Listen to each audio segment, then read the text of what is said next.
Assalamualaikum warahmatullahi wabarakatuh. Kami dari kelompok 3 akan membahas materi mengenai aktivitas pendanaan. Namun sebelum itu, perkenalkan nama saya Diandri Nanti Nurhapsari dengan NIM 082. Saya Dava Satria Putra dengan NIM 084. Saya Lareta Putri dengan NIM 076. Saya Anissa Fauzia, NIM 058. Saya Fadia Rizky dengan NIM 077.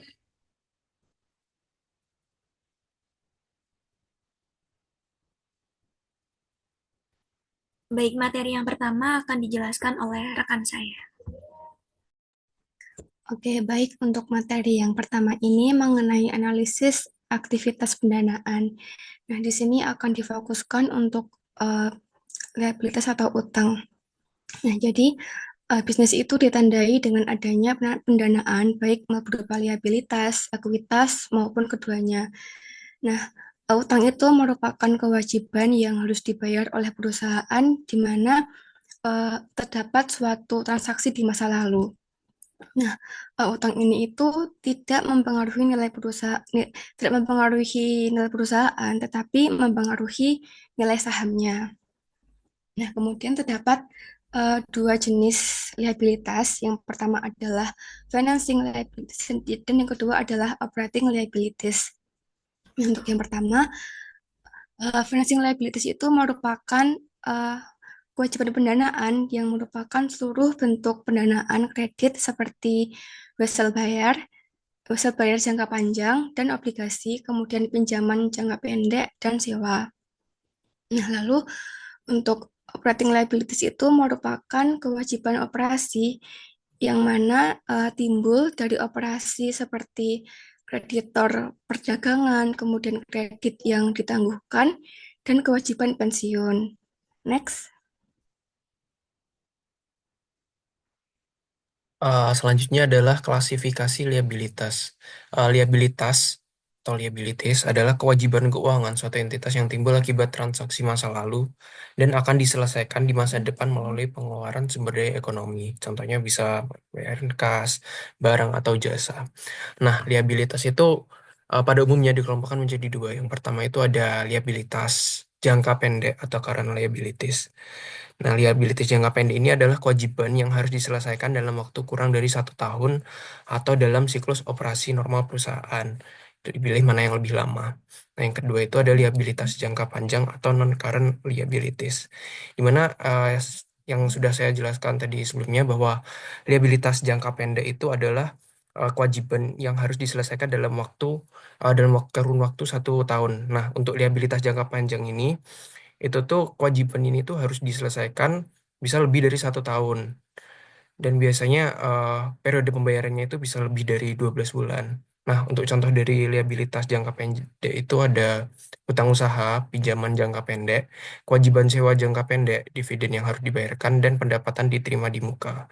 Dan untuk liabilitas jangka panjang, contohnya itu ada utang obligasi, pinjaman jangka panjang, utang pajak tangguhan, dan provisi, dan liabilitas kontingensi.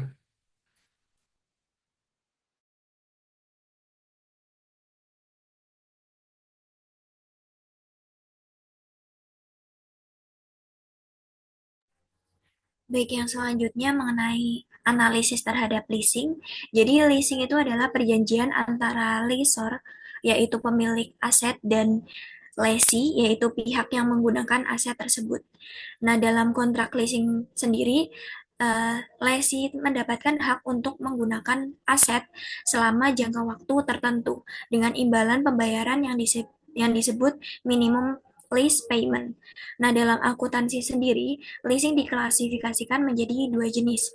Yang pertama ada sewa modal atau capital lease, yaitu sewa yang mengalihkan hampir seluruh manfaat dan risiko kepemilikan kepada lessee. Jika memenuhi kriteria tertentu, sewa ini dicatat dalam neraca sebagai aset dan kewajiban. Artinya adalah bahwa dalam laporan keuangan, transaksi ini tuh dianggap sebagai pembelian aset dengan sistem cicilan. Yang kedua adalah sewa operasi atau operating lease. Nah, operating lease ini tidak mengalihkan kepemilikan aset kepada lesi. Dalam kasus ini, pembayaran sewa hanya dicatat sebagai beban operasional tanpa mengubah struktur neraca dari perusahaan tersebut. Next.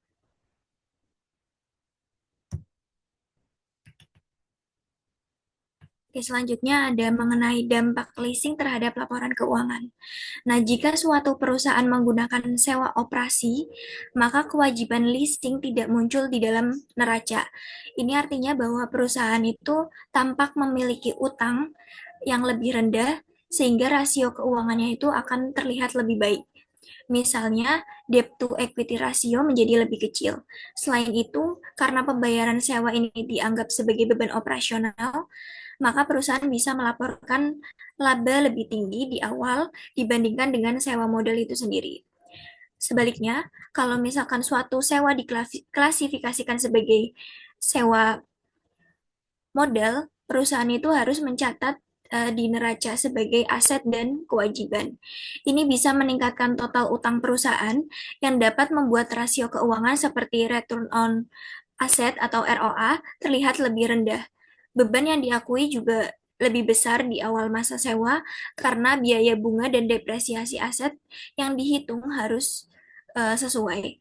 Nah, dari perspektif analisis laporan keuangan sendiri, ini menjadi tantangan tersendiri karena perusahaan itu seringkali menyusun kontrak leasing agar bisa diklasifikasikan sebagai sewa operasi. Ini disebut sebagai window dressing atau upaya untuk memperindah laporan keuangan.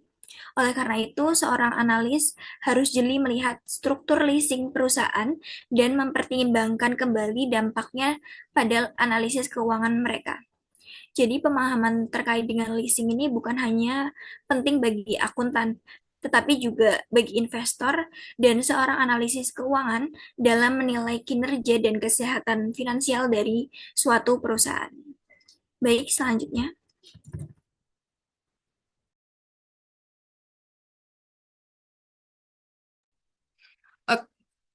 Oke, selanjutnya adalah analisis terhadap kewajiban dana pensiun.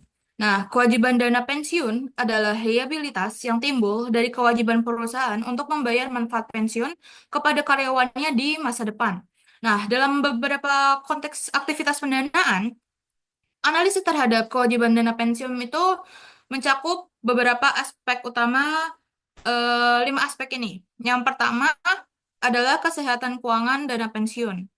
Nah, kesehatan keuangan dana pensiun ini menilai kecukupan aset dana pensiun dibandingkan dengan kewajiban manfaat yang harus dibayarkan di masa depan. Kemudian yang kedua, ada pendanaan dan juga kewajiban aktuarial, di mana eh, aspek yang kedua ini mengidentifikasi selisih antara kewajiban aktuaria dan juga aset dana pensiunnya itu untuk menentukan apakah perusahaan memiliki pendanaan yang cukup atau mengalami defisit.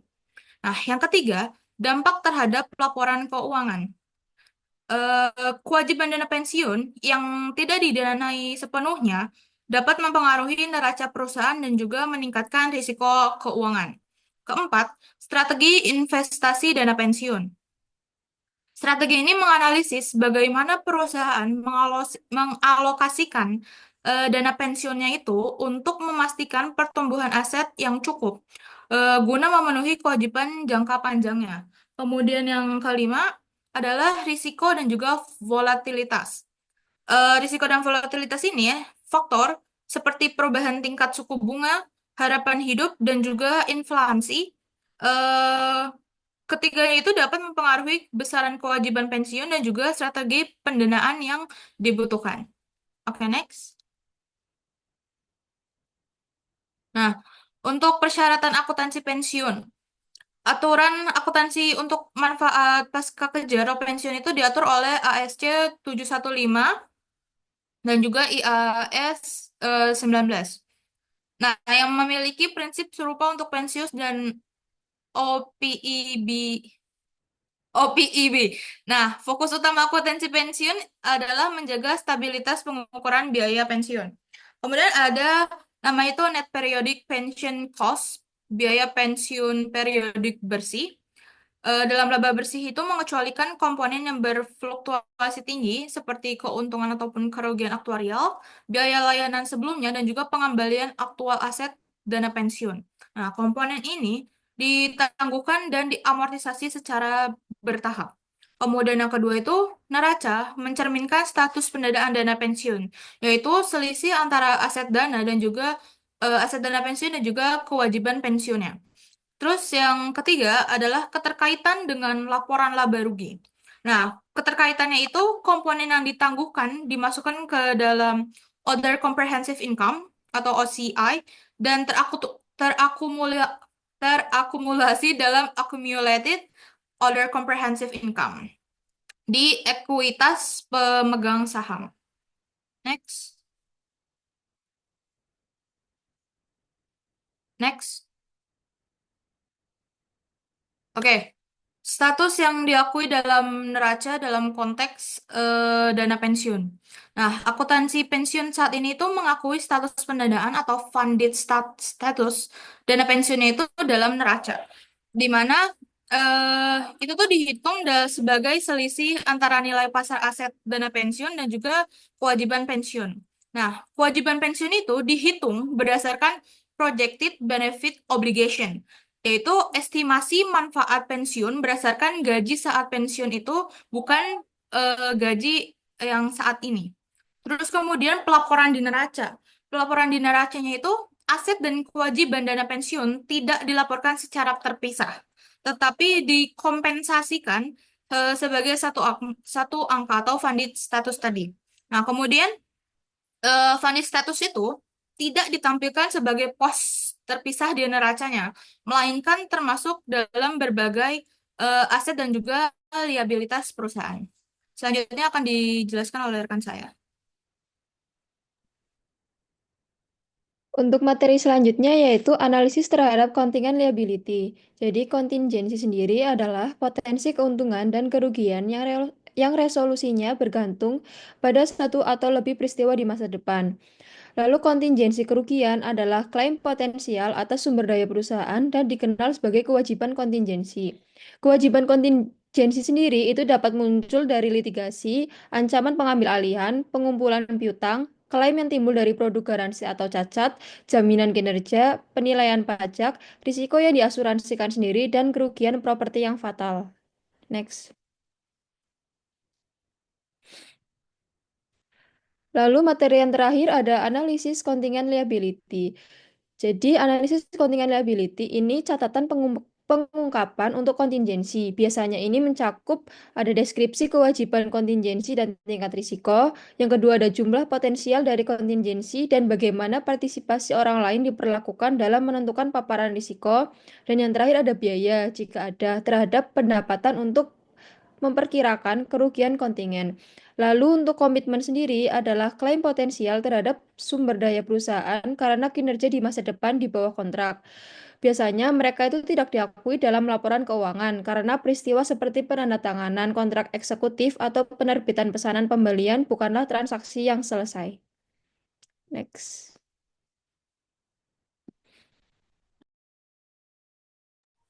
Baik, sekian presentasi dari kelompok kami. Kurang lebihnya mohon maaf. Semoga materi yang kami sampaikan dapat bermanfaat untuk teman-teman semuanya. Terima kasih atas perhatiannya. Wassalamualaikum warahmatullahi wabarakatuh.